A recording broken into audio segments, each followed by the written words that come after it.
This short presentation goes into a little more detail on how a computer works, in other words, the basic architecture of a computer, tablet, or mobile smartphone. We have spoken previously at a high level about hardware and software, and now we aim to dig a little deeper and get more technical, so we've named this video presentation, Bits, Bytes and Binary.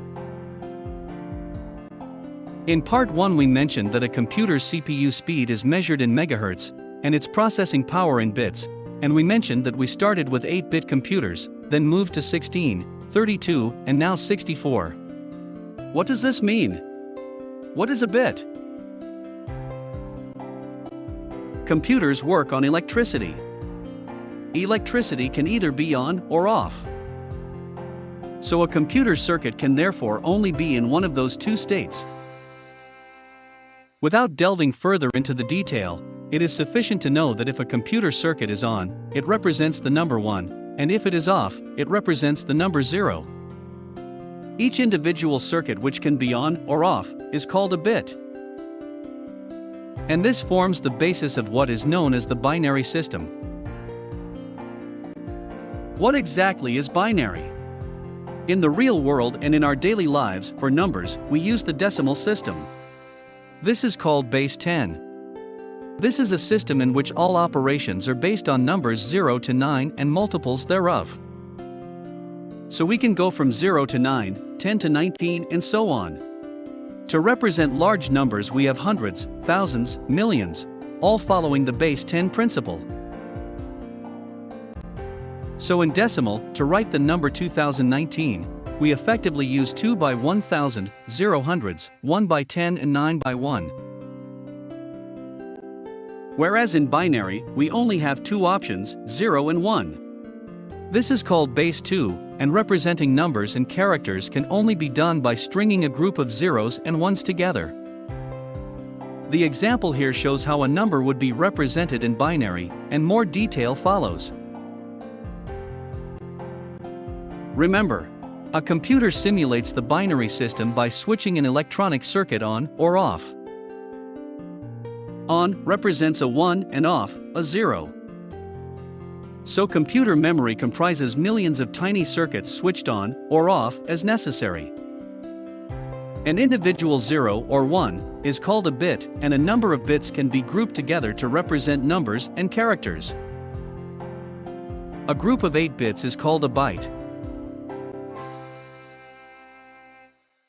In a group of 8 bits or 1 byte, the rightmost bit is called the least significant bit, and represents the number 0 or 1. Then moving from right to left, the value of each bit doubles, so if the rightmost bit is set, it represents the number 1. The next bit 2. Then 4, 8, 16, 32, 64, and 128. This is not unlike the decimal system, where the rightmost number is also the least significant. Using this system we can see that if all the bits are set, in other words equal to 1, the maximum number that can be represented by 8 bits is 255, which is the sum of 128 plus 64, plus 32, plus 16, plus 8, plus 4, plus 2 and plus 1. Why is this important? It has to do with processing power and memory addressing. The computer stores temporary data in memory. Each part of the computer memory needs a unique address in order to access it. If we had an 8-bit memory addressing system, we would only be able to address a maximum of 256 bytes of memory. You may recall we said computer processors had moved from 8-bit to 16, 32, and now 64. There were two reasons for that. Firstly, to be able to process more data, and secondly, to be able to address more memory. The way that binary works, with each additional bit doubling the previous one, you can see that a 16-bit computer is not just double that of an 8-bit computer. It is exponentially larger. If an 8-bit computer can address 256 bits of memory, a 16-bit computer can address 65,535 bits. And so it continues. A 32-bit memory addressing system can address over 4 billion bytes, in other words 4 gigabytes. And 64-bit computing essentially removes this limit by giving us up to 18 quintillion different addresses. And it's not just memory addressing that is influenced by this. The ability to perform instructions is also increased. In terms of processing power, an 8-bit processor can process 8 bits at a time. This may be easier to understand if I give you an illustration. If you think of processing power like a freeway, an 8-bit processor is like 8 lanes of traffic. A 16-bit computer has double the processing capacity, a 32-bit computer doubles it again, and the current generation of PC processors are 64-bit, which is extremely powerful and fast. That's like 64 lanes of traffic. So we've covered what can be called addressing in binary. But what about using binary to represent numbers and characters? This is where it gets a little more complicated. Following the logic, you can see that only 4 bits are needed to represent numbers. By setting and unsetting the relevant bits, we can easily represent the numbers 0 to 9, as you will see here.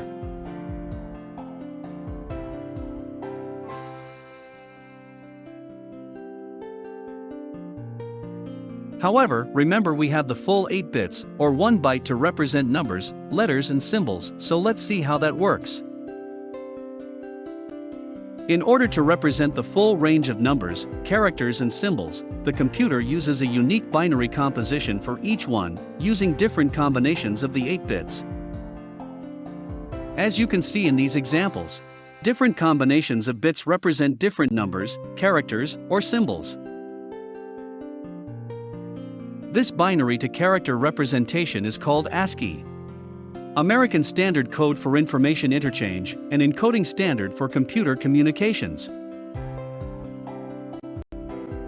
Terminology. When talking storage for computers, it's useful to remember the following. A bit is a binary digit, which can be 0 or 1. A nibble is 4 bits. A byte is 8 bits. A kilobyte is 1024 bytes.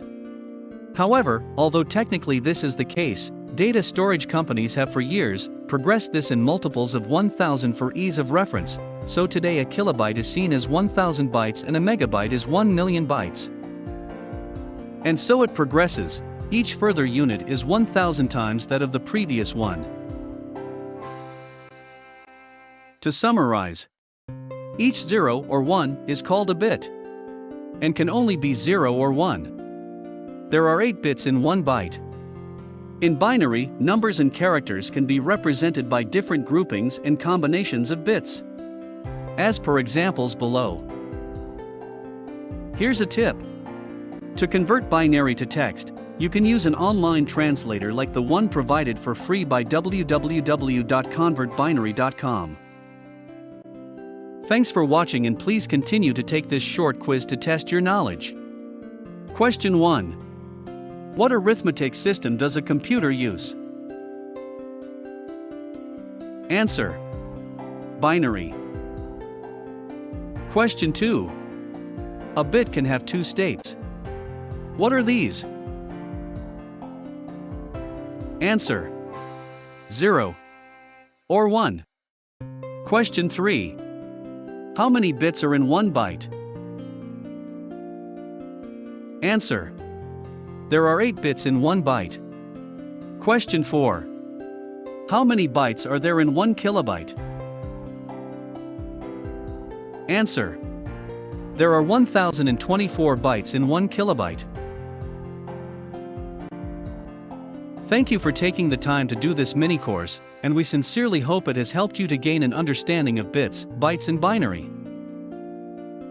Until next time, goodbye for now.